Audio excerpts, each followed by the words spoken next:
All right, let's talk about ThunderCats issue 1. Now, this is the toy cover. You know, it's funny. I looked at the cover gallery, and there's a gazillion covers. Like, I don't know, it just went out of hand. These are all the covers you could get for issue 1. And it goes on to another page. These are all the covers you get for issue 1. Um, Craziness. But anyways, I got the toy cover. ThunderCats issue 1.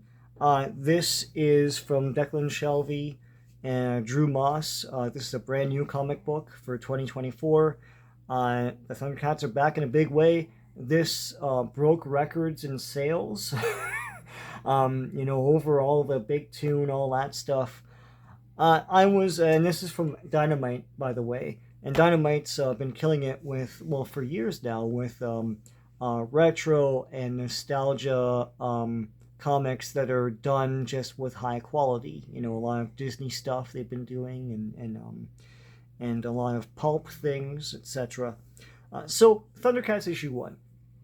And this is really good. I think you'll see a lot of the same sorts of reactions on YouTube, etc. I've had to endure all of these. Well, we've all had to endure all these different interpretations of Thundercats. One of the things I loved about Thundercats as a kid, because I'm a child of the 80s, and I grew up with the cartoon, is the rich lore of Thundercats. And some of the things were interpretive, like Third Earth is implied to be basically another age of Earth, the Earth that we're on, and some sort of cataclysm must have happened, and Mumra probably had something to do with it in order for everything to be the way it is on Third Earth. And all of the half animal, half human characters are probably, and this is another implication of the cartoon, were probably experimentation by humans ages and ages ago, with all of these different groups of animal hybrids going off and doing their own thing in space, like the Thundercats and Thundera and all the cat people there, etc. Very rich, amazing lore, Mumrana and all that stuff, and the sort of Plundar. All of that stuff isn't in this comic as issue 1, but it does stay true to the original origin, where Thundera is being destroyed, the Thundercats being pursued by the mutants. They make note of spelling it mu comma tans, right? So they're not exactly mutants, but they're mutants.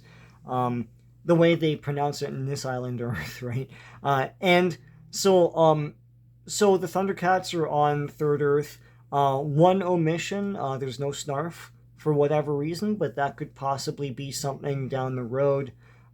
In the cartoon, there was a rival to the Thundercats that survived Thundera as well. Can't remember his name. He had like one tooth and stuff. He might turn up. There's a lot of possibilities here, but from what I see, this is pretty good, pretty faithful to the original cartoon, and action packed as well. There's a lot of fighting here. Lino is the child in a grown man's body as a result of a problem with the stasis pod as they were traveling away from Thundera and ended up on Third Earth. And he dons the sword, he does the thing, Thundercats, all that stuff.